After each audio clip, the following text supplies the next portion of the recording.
I'm questioning whether I'm doing the right thing. I just put my entire family at risk and went all in. Did I make the right call? But when you see other guys that are going through that, it's just season. If I wasn't questioning it, I wouldn't care about my employees and their families. So it's not always going to go perfect. Mistakes are going to be made. Clients are going to be upset. People are human. So how do we deal with that in a way that reflect our moral compass, our company values? How do we turn that around? The consequence of present over perfect is the hardship after the action, because you are guaranteed one thing when you actually go and do something new. And the result isn't perfect either. After a $300K month, the next problem we have is we've got to keep up with everything we just sold. Hello, and welcome to the $1 Million Electrician Podcast, where we help home service pros like you supercharge your business and spark up those sales. I'm Joseph Lucani, and together with my co-host, Clay Newmeyer, we're here to share the secrets that have helped electricians sell over $1 million from a single service van. Now, it's time for sales. It's time for scale. It's time to become $1 million electrician. Hello, and welcome back, guys. Today we've got a very special episode, and we're in season 3, and this is a ton of fun. I can't believe we've been doing this for 3 years now. Joe, can you? You know, it feels literally like it was yesterday. I remember our first podcast getting into it and be like, what are we going to talk about? Let's make it happen. Let's help electricians. And now, boom, that far into the future. It's unbelievably amazing. Yeah, and one of the things we've been so blessed to have is just a continual client success stories. Call it a fluke, call it great training. I don't know, call it anything you want, but we're blessed here today to have Sherman Hatley of Tactical Electrical with us, and just really excited to get into this with you. Sorry, Tactical Electric. Let me get that right, Sherman. Yes. So Sherman started in business just last year. Just a couple of guys that were reaching, it looked like about 600-700K in your first 3 quarters of a year. But now in this year, you're on track to do almost 2 million, you said, with just 5 staff. Is that right, Sherman? Yeah. So we have 7 field employees and then myself and a business manager, CSR. Okay. So a little off there. We're up to 8 people total working in the business. And what are you doing for the business personally at this point, Sherman? So I'm still in the field. I typically do most of the opportunity calls, quoting, estimating, client rapport building. We're still in the early stages of bringing on the training and making sure that looks the same from me to the next sales guy, and make sure that system is put into place. Something that we have been really successful at is making decisions whether we're ready to do it or not. I hear you guys say it all the time, like you show up whether it's perfect or not. And I feel like that's a lot of the reason why I have people in the business and the business itself led by are willing to just make decisions and make moves, and we can just kind of clean it up, and have at least a starting point. To go from. So it's been good, as far as that goes, me as a driving force, behind kind of all that. And it's been such an evolution from, the last year and a half, and really even just the last, 4 months that we've been working with you guys. The level of changes and improvements that I see is, it's pretty cool. So.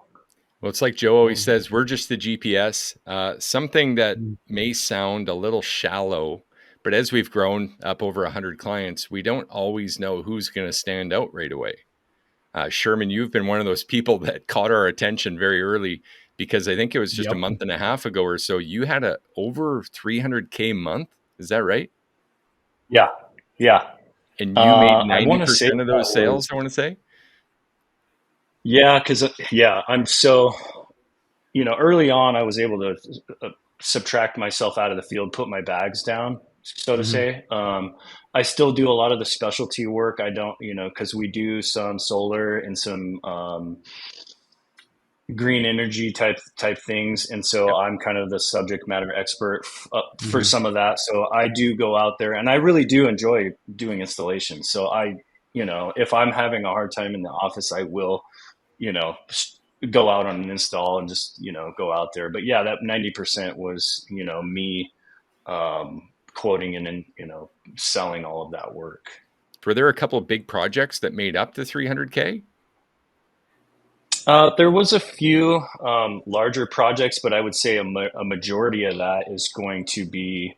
We did have a multifaceted solar project that was, a considerable chunk of that. It was about $90,000, but that was a cold call.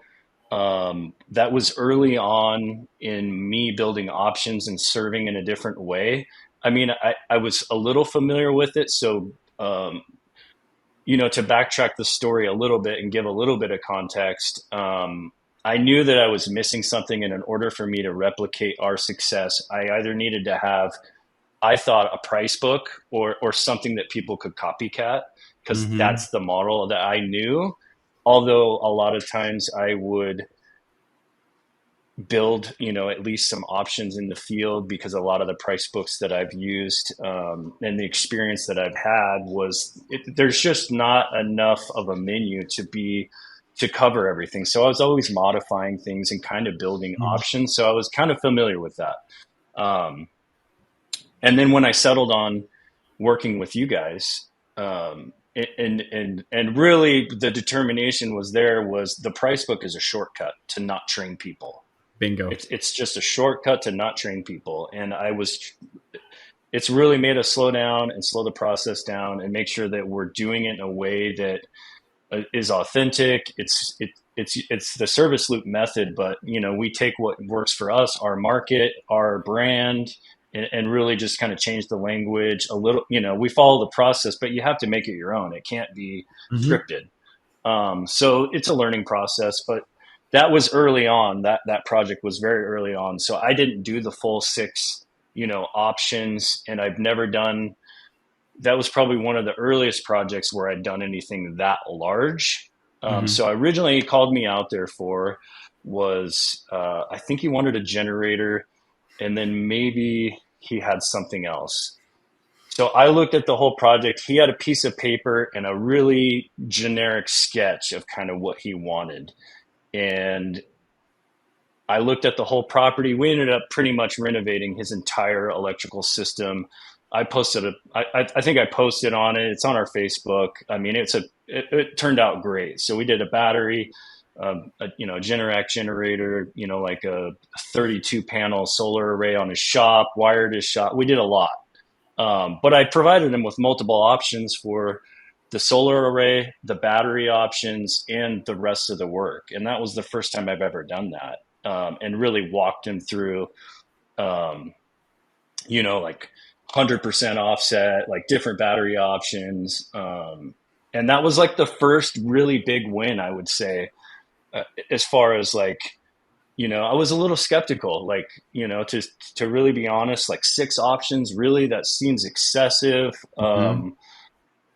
I was like, I was a believer in the options, but the six, I was just like, man, this is a hard pill to swallow. Like, you Mhm. know, but, you know, just willing to go, show up, at least try it. And, you know, it was a hybrid. It was kind of a hybrid. I couldn't do an in-person presentation, but I was able to do it through, walking him through it, and like emailing back and forth, walking him through what the options meant. And it was just a lot of, really just follow through, follow up. And yeah, Mhm. so that was a big chunk of it. But, there was a lot of other projects that I think included in that, which we seem to attract a lot of, is like, it'll always be like, hey, I got this GFI that's tripped, right? And you think, Mhm. low ticket call, whatever. We show up and it turned into, a full house rewire because of just the full scope of issues that were found, and it gave them the full options, which included, full drywall repair, just all the things that, um, I think a lot of other, and it really even in my past, I'd be like, well, we're just electricians.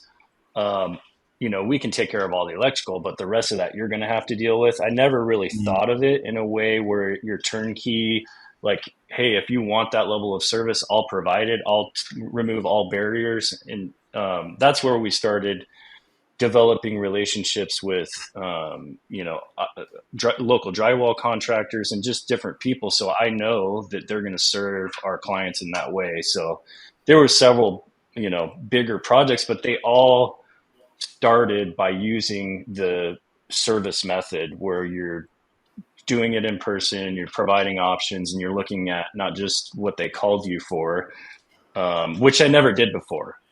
I never did that. I would, during some of the early training where you're diagnosing a call on your way, so you're already putting your blinders on. Like, Yep. oh, I already know what it is. They lost the neutral, this, that. I'm going to go right to it. I'm going to fix it. And then you cut out all of um, The the additional things you can relationship find. building. And yeah.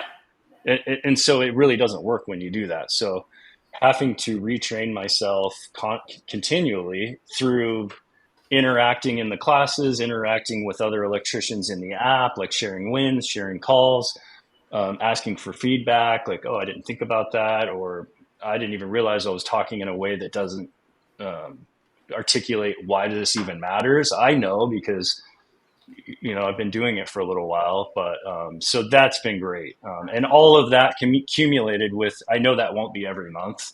There was Mhm. some huge wins that month. That won't be every month, but I mean, none of that would have been.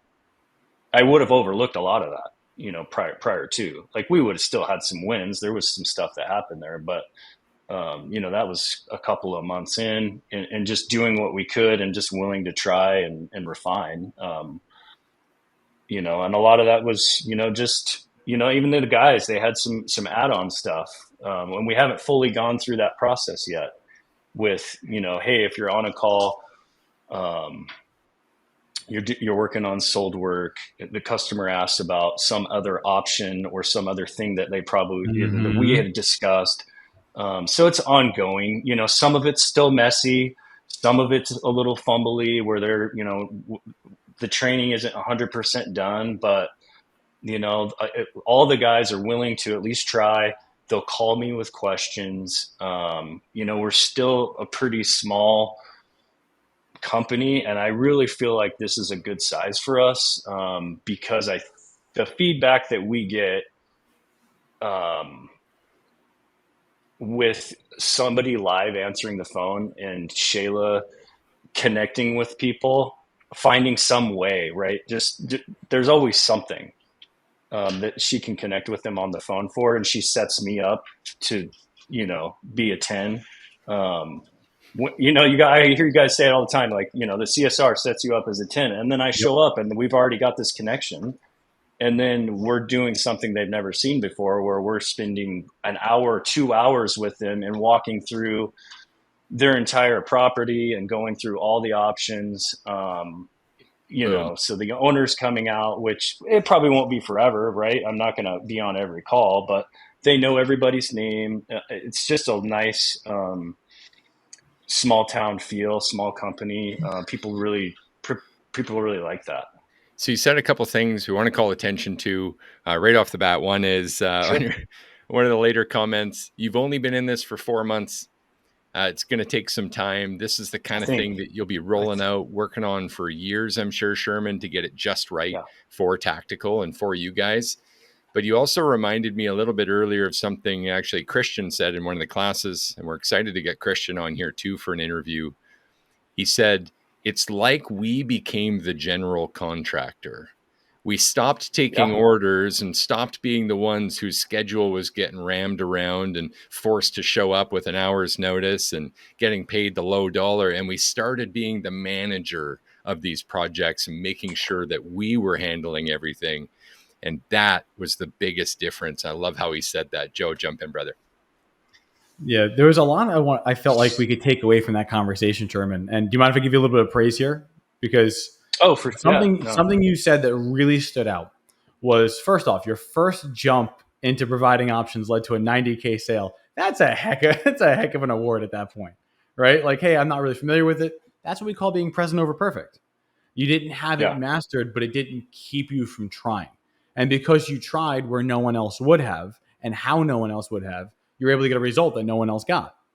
So first off, I think that's amazing. Secondly, the same issue that you just mentioned, where people don't want to do the painting, they don't want to do the patching. I personally believe that turnkey service is the key. It's the thing that separates you so differently. Because as a consumer, I can imagine someone coming into my home and I'm going to put $30,000 into the renovation, and then you're going to say, "Oh, and by the way, I'm going to be cutting up your whole ceiling and your walls. Do you have a painter that you know? Because I don't." That immediately makes me want to be like, well, maybe I don't want to do this project at all. But if you had another $5,000 built into it, where you're like, I'm actually going to redo the whole thing, you won't even know I did it. Yeah, good. My concerns, I don't have to worry about it. And the last thing was, you had mentioned about actually driving and diagnosing on the road. I personally believe that's actually the one way that you can kill your reputation as quickly as possible.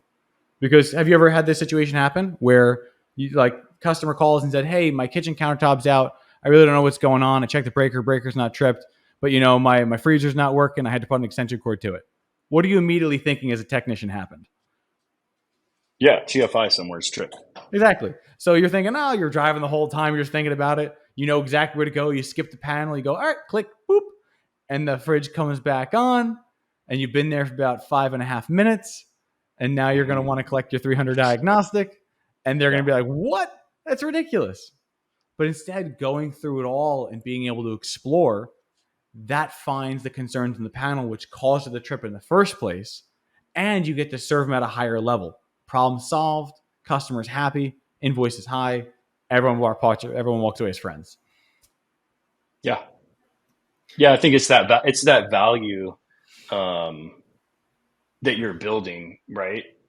I mean, it's the value, it's the taking the time, it's the walking the through, like, and you might not find anything. It might just be, and sometimes it is, and that's fine. It's, when you're not trying to sell people stuff and you're trying to serve them, and you're just trying to, figure out exactly, like, the worst thing is, if 5 minutes you reset it and they're like, well, why did it cost this much? You reset it and then it trips again, and they come back and they're like, well, I just paid you and now it's not fixing, so then it's just a bad look, and then they got a bad taste in their mouth. And you didn't take, you didn't take any of the time to figure out, oh, well, the motor compressor in your freezer is going out, and, ground faulting, and, who knows what it is, whatever. But yeah, it's the value. It's the taking the time to, open up the panel.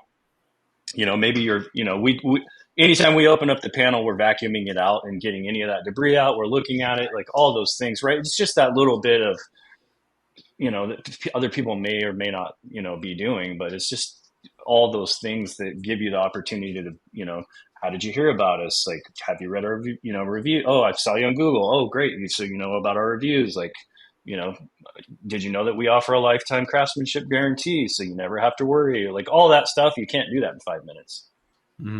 You're right. The relationship needs to be cultivated. It can't just be something that's just copied and printed and pasted. It has to be cultivated and built and nurtured. And once you do, you've got a client, not a customer. And that's what we're really all looking for. We want clients who are going to have a repeat business, who will tell us about their friends who need our services, and will happily refer us because we did right by them, rather than just trying to sell what we could. That's the loop method, that little bit extra for future serviceability. Sherman, if we could time machine back to when you first booked a call with us, even just interested in getting help, what do you think were the top few things that were really driving a wedge for you that made you want to book that call in the first place, that opened you up to even the possibility of support in your business? Probably the top three was, well, I knew that what I was doing wasn't sustainable. Wearing so many hats and doing, and not having a process, right? I had no process to get the way that I was doing it, to replicate it, to make sure that the next guy was going to do it the same way, to make sure that we were profitable, that we were consistent, that we were fair. Like, I had adapted things that I had seen and done, and I knew that it would work, and prices that I thought were, based on what I thought my, costs were. So that I Mhm. knew I needed clarity there. I knew I needed clarity there. And every other thing that I looked at were just trying to sell me a cookie cutter, um, price book. And it wasn't really what I was looking for. I mean, there's the big players out there, the service titans, and then, like, that's great, but you can't, I couldn't tailor that to, do what I wanted it to do. I was trying to take that and recreate it. And then when I found this, I was like, oh, this is interesting. This is very similar to kind of, um, what we're doing, now. I like the in person. So when I was on the call and they were explaining kind of what the service loop method was, I mean, it just was like, oh, this sounds very familiar. I feel like this could be a really good fit. I like the options. There was some things that I was like, I don't know. I don't know if that's going to work for us. But I was willing to, like, okay, yeah, I think this could be good. Um, because not only we weren't just buying a software, we were getting a training. I Mhm. mean, a whole training program that, like, once you have the knowledge, like, that's yours. Like that, you know what I mean? Like, so, and there's just a lot more, interpersonal.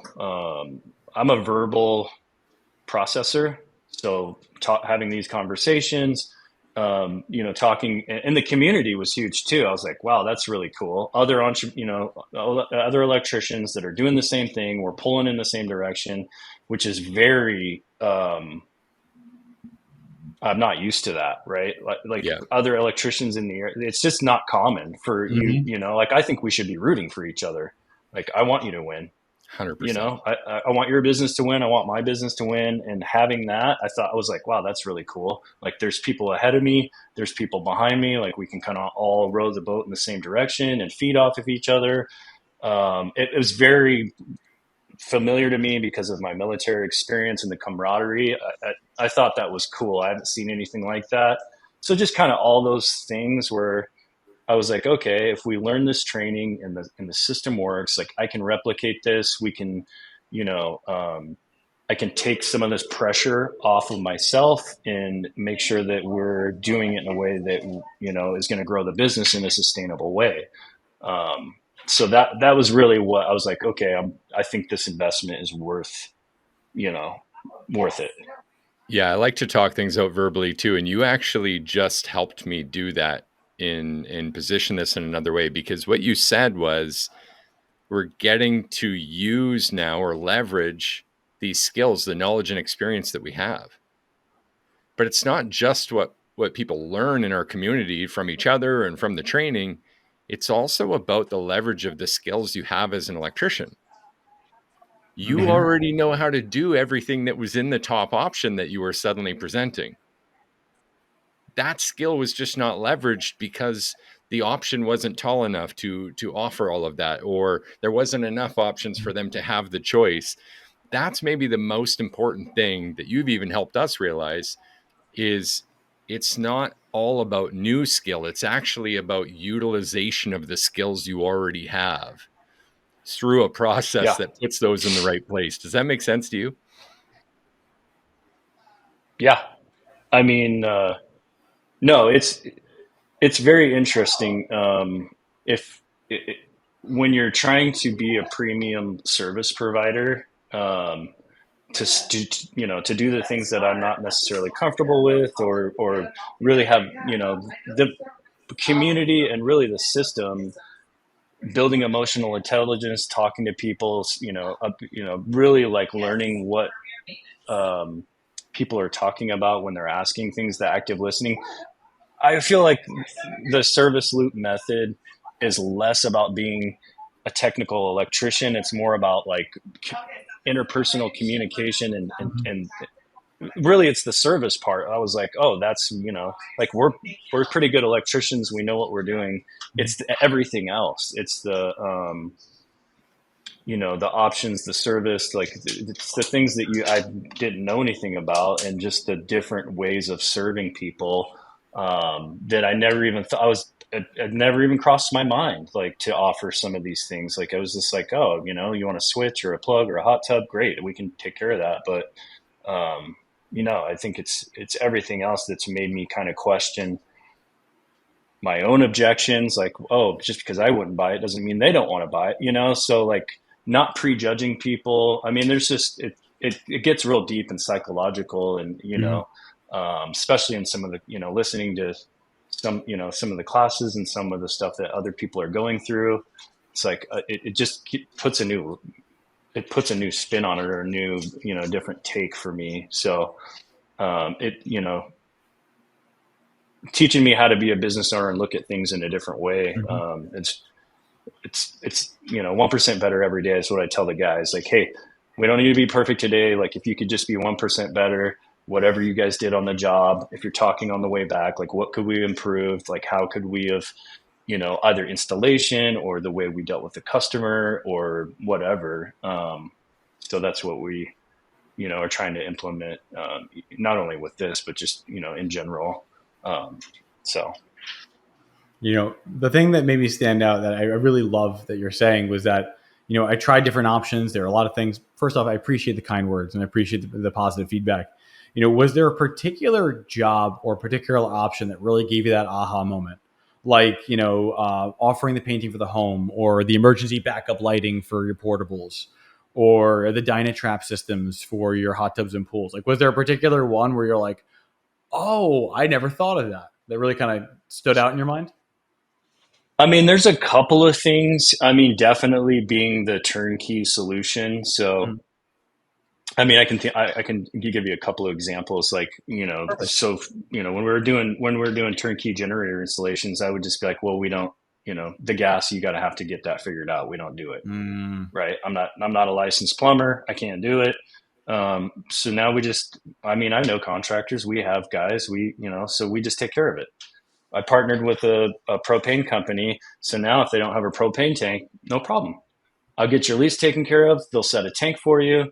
You don't have to do anything. We'll do it all. Like, so I just, that takes care of that. Like the patching, as far as like when we do whole house rewires, or if we're doing any level of cutting, I just never thought about it. And I think it was first introduced, you guys were talking about doing, exhaust fans or something, and patching around, and I was like, oh, yeah, that makes sense. Like,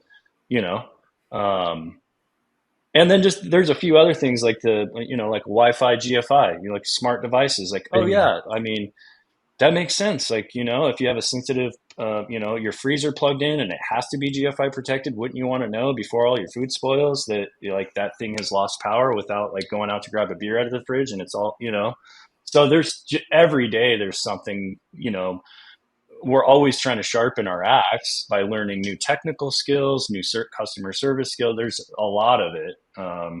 But with the options, it was like, when you're getting into those premium platinum level options, there's just so many things that you're like, if you follow it from start to finish and you've already talked to them about all these things,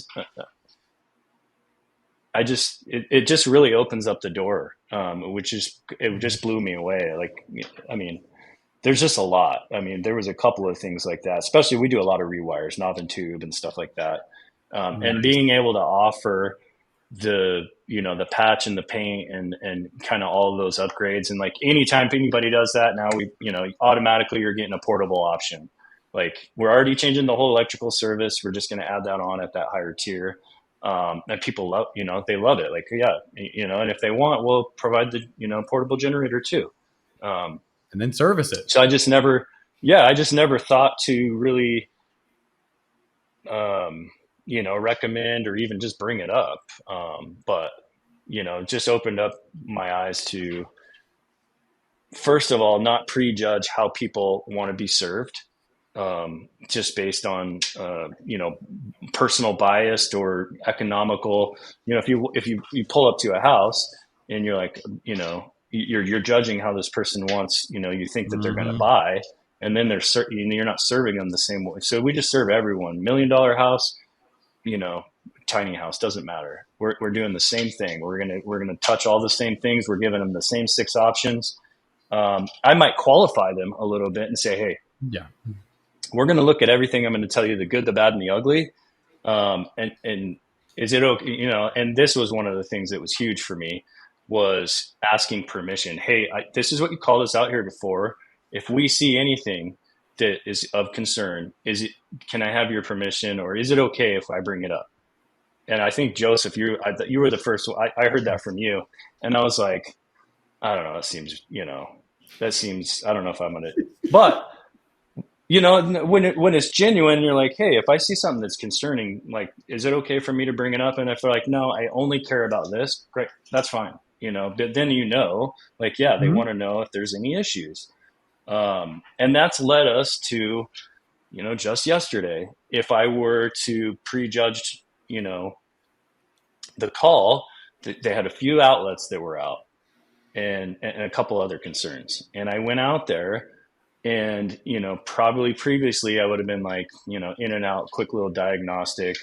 But I looked at the whole property, and there was a laundry list of code violations and hazards. And, they had small children. There wasn't shock protection on multiple circuits. There was some alterations. So, wiring was over breakered.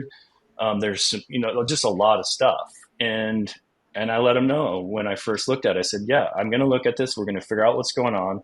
I explained to them how I was going to serve them. And so they already knew what to expect. I spent an hour going over everything. I was able to temporarily fix part of it. And I said, hey, let's sit down, let's talk.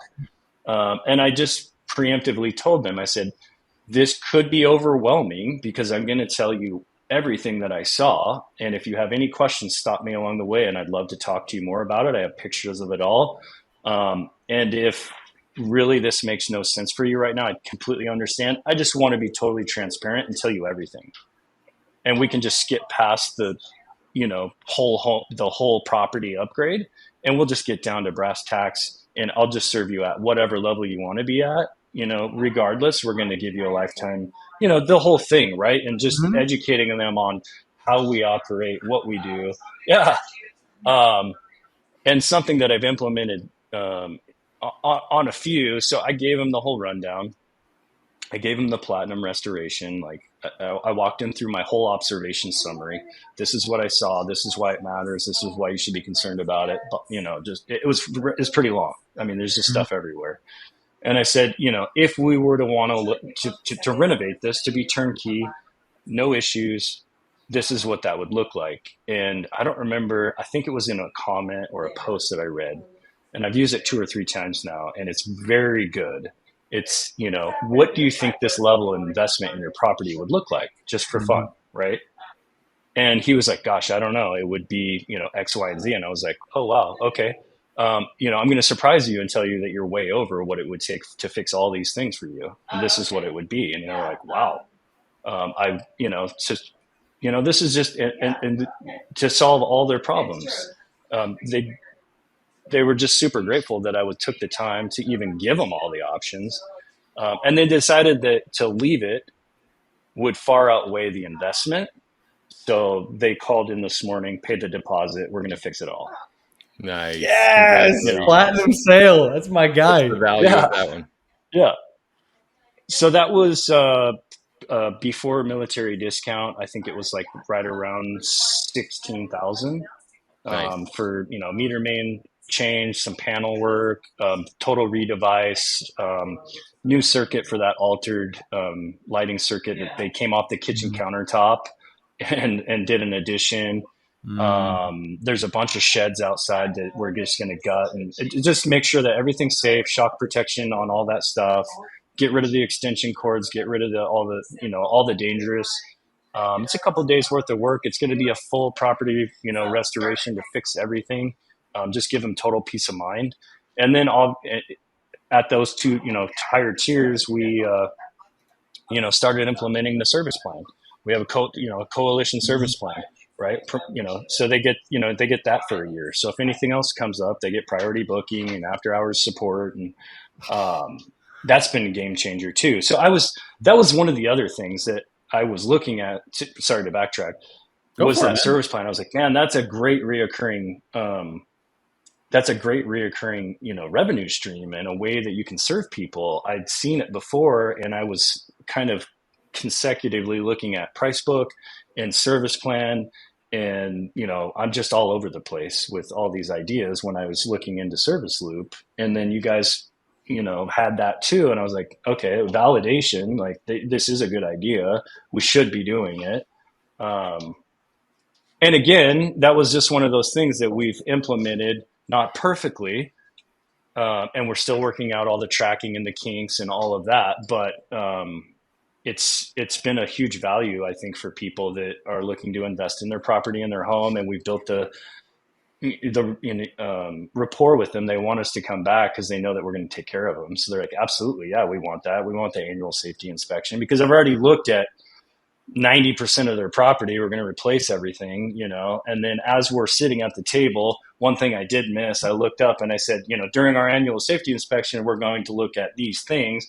I look up, oh, and you're missing your, carbon and smoke detectors. I see they're removed from the wall. So we'll get that taken care of too. Right. We're not perfect. I don't hit everything, and we're trying to refine, our step-by-step process and checklist to make sure that we're systematic in our approach, but not so systematic that it feels not personal. So it's an ongoing process. Authentically autopiloted. Yeah. Really good. Yeah. I mean, one of the other customers I had yesterday, it just seems like we continue to get validation that we're on the right path.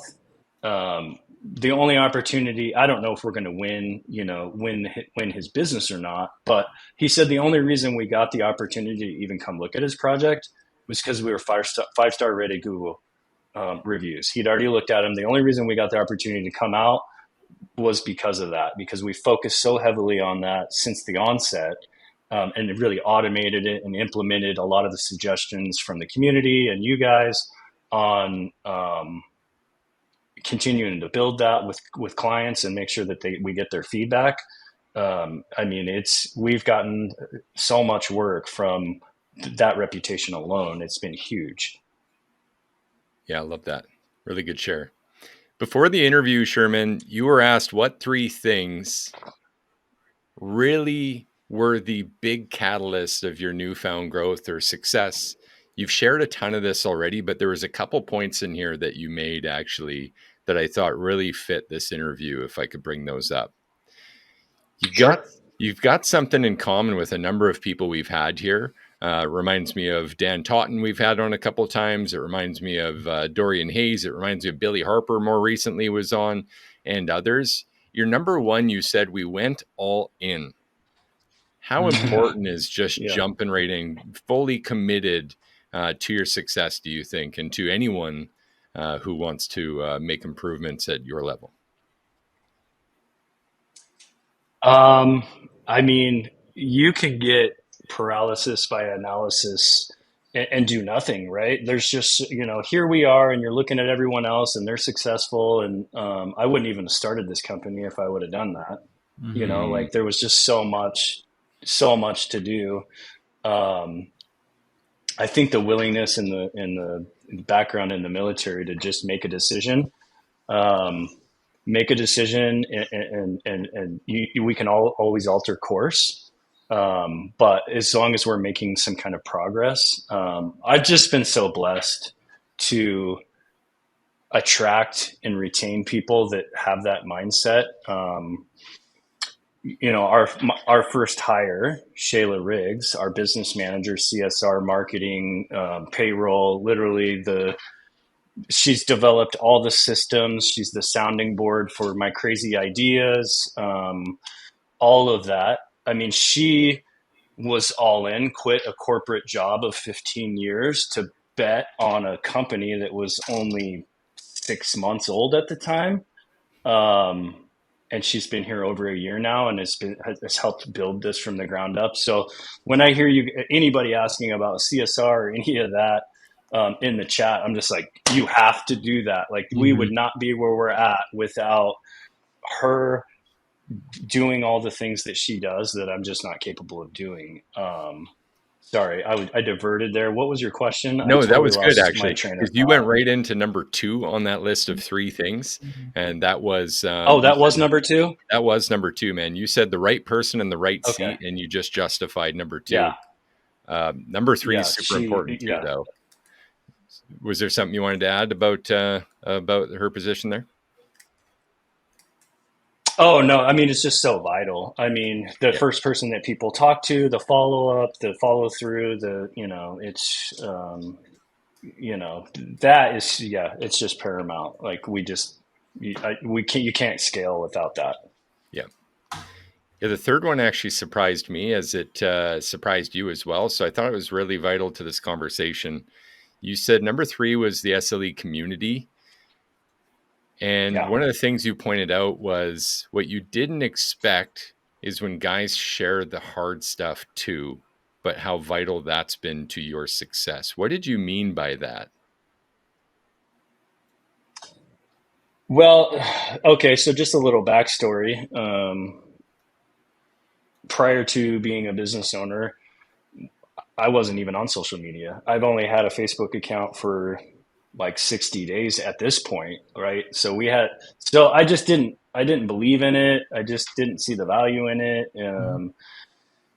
So it just, when you see guys, they're not just sharing the wins, like, oh, we, this sale or that sale, or, hey, we're, growing. It's like, this has been really hard. We're in a drought. Like I'm, behind. I'm questioning whether I'm doing the right thing. And you're like, everybody's thinking it, right? Like we had a really fantastic month last month, but that wasn't our story from the beginning. There was months where I was like, why am I doing this? Like, I just put my entire family at risk and went all in. Like, did I make the right call? Am I, but when you see and you walk through that in the community, and you see other guys that are going through that, it's just a blip. It's a moment. It's a season. If I wasn't questioning it, if we weren't, I mean, I would have a problem if you didn't have any of those thoughts, right? That means you wouldn't care, right? I wouldn't care about my employees and their families, and like the reason why that all matters is because the clients that we said and promised that we were going to do certain things for, like all those things we take very seriously. So, it's not always going to go perfect. Mistakes are going to be made. Clients are going to be upset. We're not going to, fulfill all of our promises. Like, people are human. Like, so how do we deal with that in a way that reflect our moral compass, our company values, and like, how do we turn that around? Like, so when you see other people, other electricians and other company owners sharing that and how they've walked through that, and you're like, dude, yeah, this is what I did, keep work, just keep trucking along. Like so that's super vital for me. I'm pretty active. I try to be very active on, just the different chats. And I just think that, not only just taking, but also giving back, Yes. Information or just whatever, you never know what people are going to find value in. So I just find the collaboration I really enjoy with other people. I find a lot of value in that. What's key about what you said is nobody realizes this. We actually did a podcast similar to this, and we could fill another hour just talking about this one concept. The consequence of present over perfect is the hardship after the action, because you are guaranteed one thing when you actually go and do something new. And that thing that you're guaranteed is a result. And the result isn't perfect either. It never is. There's still work to do. No. Yeah. I admire your guys' courage to stand up, like you said, commit, go all in. And I mean, even your results haven't been all great, right? After a $300K month, the next problem we have is we've got to keep up with everything we just sold. Have you felt that at all, Sherman? Yeah. Yeah. So, following that month, it just, I was so inundated with, okay, we just, with some of those projects, now I'm project managing. You're fulfilling on those promises. You have to manage everything. And then we got guys on vacation, life's happening. People are, we lost, we were down a crew. Somebody had left the company to move away, and, trying to maintain cohesion, quality, and like fulfill all these obligations. And it was like everything happened like perfect storm right now. It was, yeah. So, I had to, prioritize some things. Like I had to step back from, going to some classes, and I had to put my bags back on, and we had to, again, attract more top talent. We got 2 new guys on. They've been on for a couple of weeks now. Yeah, it was like all at that time we're, doing a 3,000 square foot custom home, the solar project, 4 duplexes, a rewire, and like all these things. And so yeah, it was wild. It was, stress. Everyone was stressed out. Everyone's working overtime. Everybody's, so it was a little wild there for, probably up until about 2 weeks ago. I was just like, drowning a little bit. But through that adversity, the team gets stronger. We see what chinks in the armor we have. I start learning how to say no to people. No, we can't do that, which is hard, it's an ongoing process for me. No, we can't, that doesn't make sense for us. I'm not going to be able to serve you. Instead of yes, yes, yes. And then it's like, oh gosh, how are we going to do, because then that also it's been a learning process, it's just always, but yeah, we're in a pretty good place right now. Ask me again tomorrow. That might change. That's kind of the way it goes. But, we're feeling really good about the team, the culture, the process, and really just kind of where we're at as a company, kind of figuring our niche out. It's been a wild, a little bit of a side note. So, right when it's a funny story.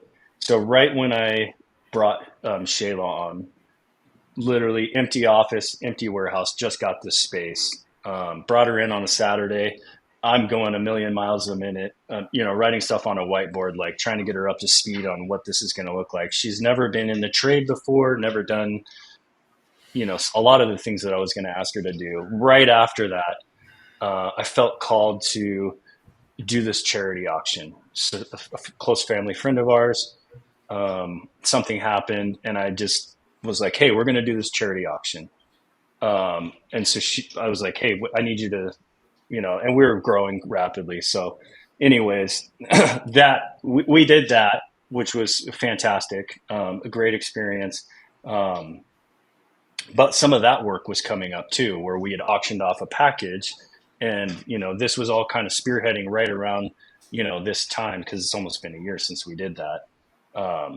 But, even through all that, and, we grew through all of that crazy stuff, and just piling on all those new things.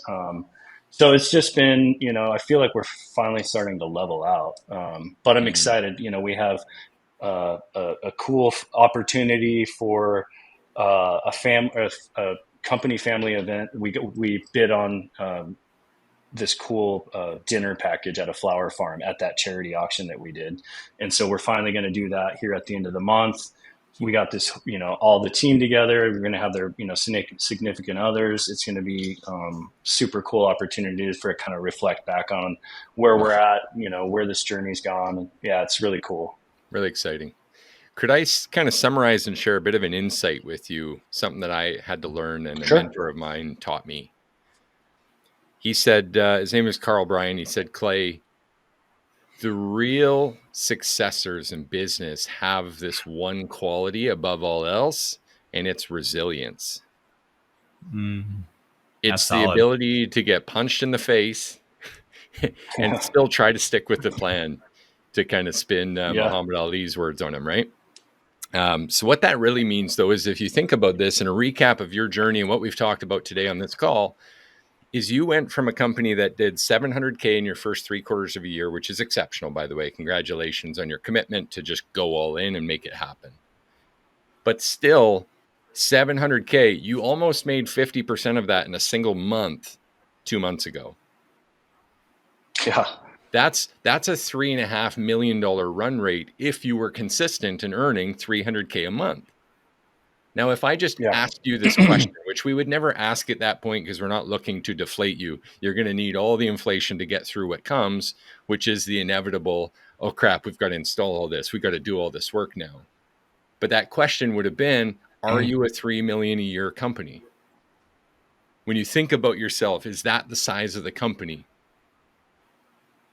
And if you reflect on that time, we could yeah. The answer is intuitively, well, no, but we're reaching. Yeah. Right? There's no such thing as perfect implementation. That's the big thing that most people don't understand. That's why present, not perfect is powerful, and it's driven this organization and yours. Because if we waited for perfection, nothing would get done because there's no perfect implementation. Mm-hmm.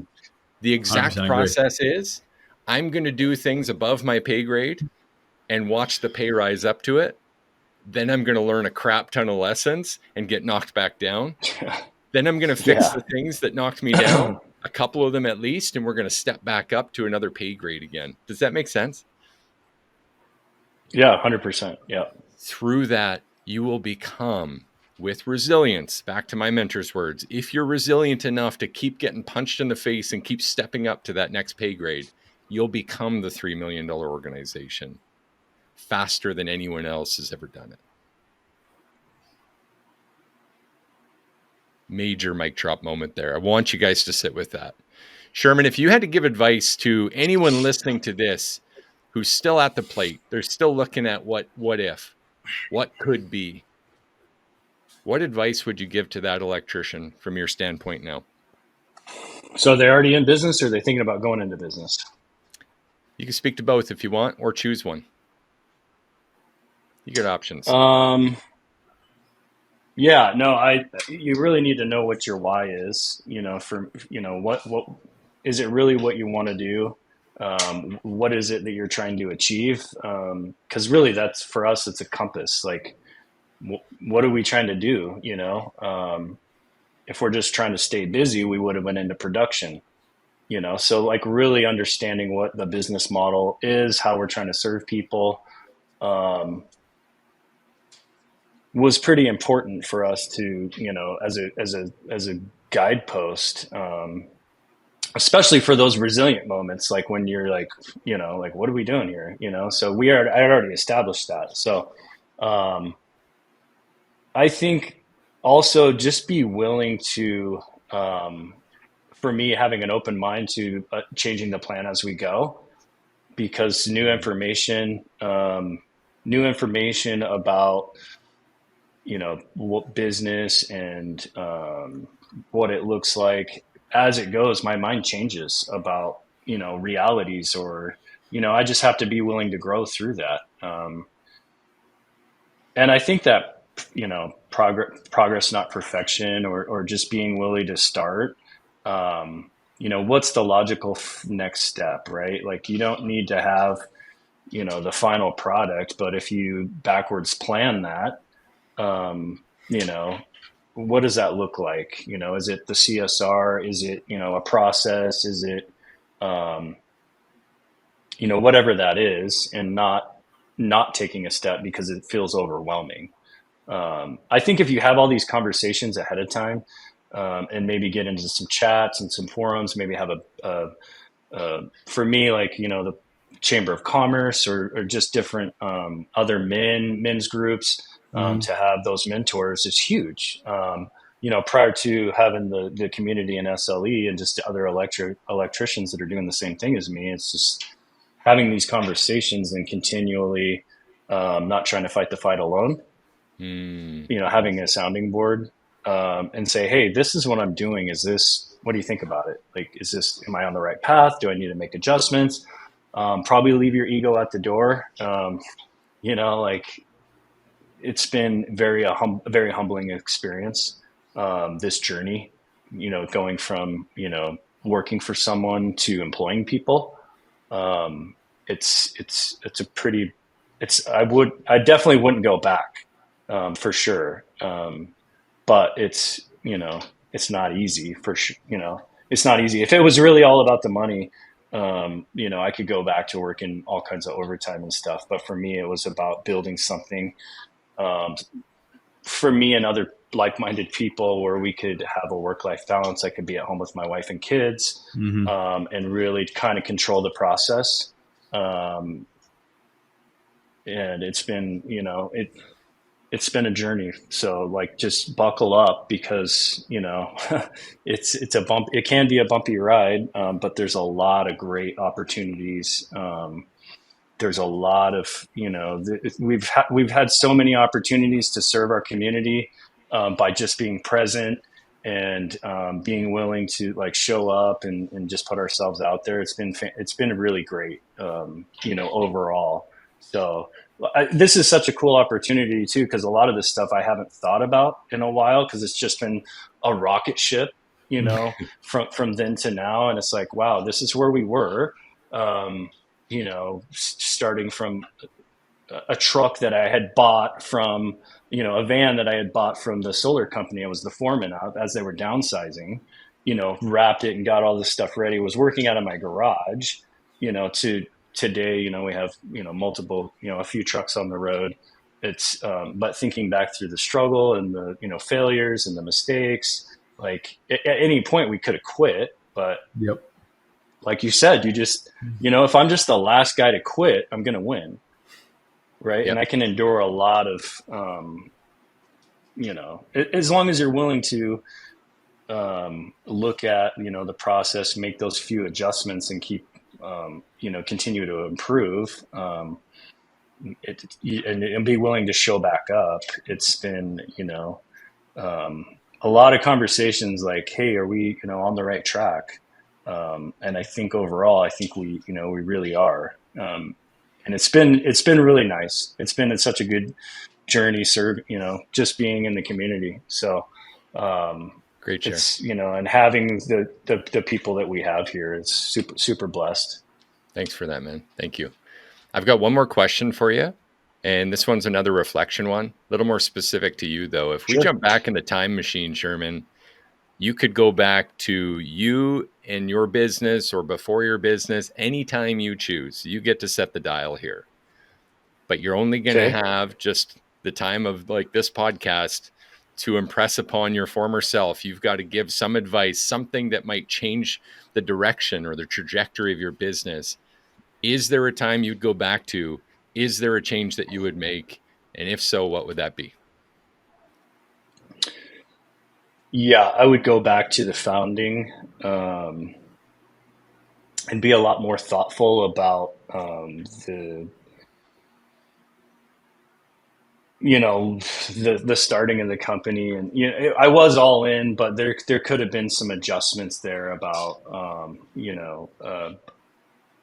there could have been some adjustments there. So mixing some friends and stuff in the early parts of that. You have to have a lot of, it can get super messy.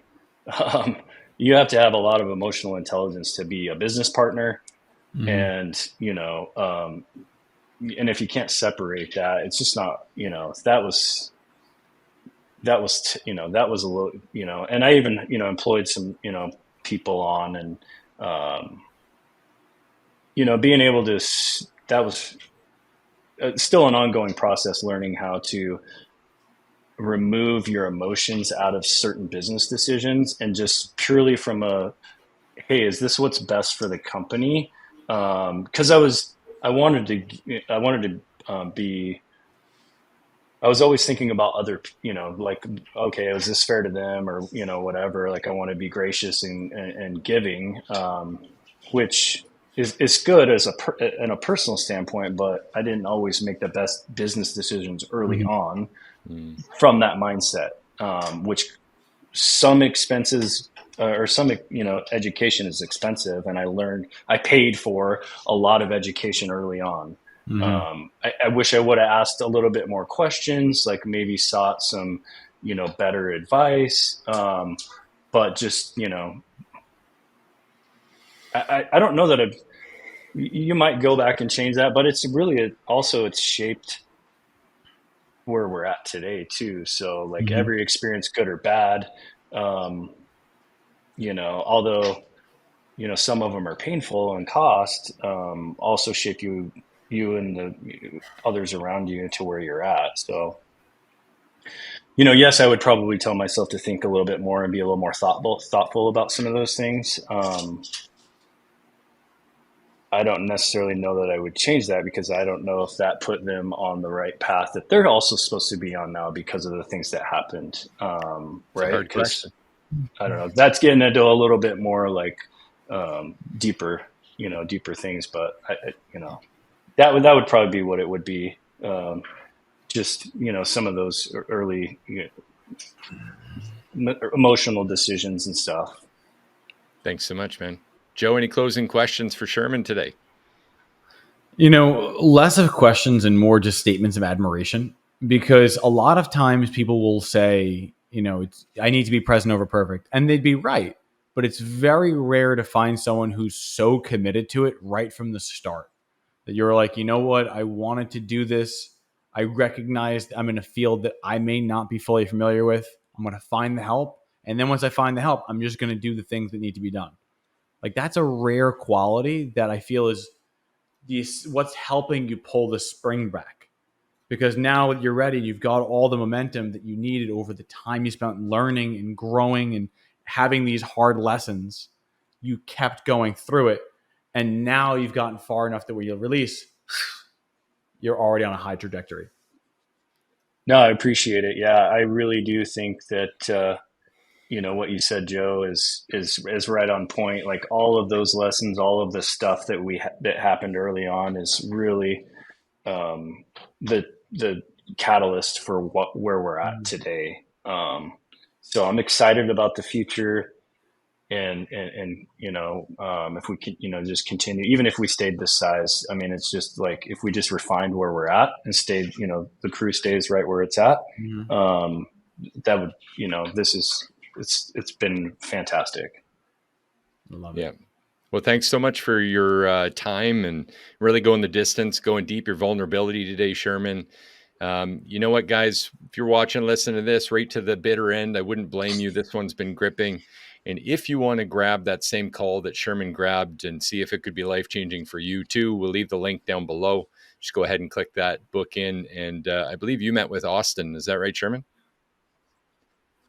I did. Yeah. Austin we did onboarding together, and awesome. And then Raina after that, so. Yep.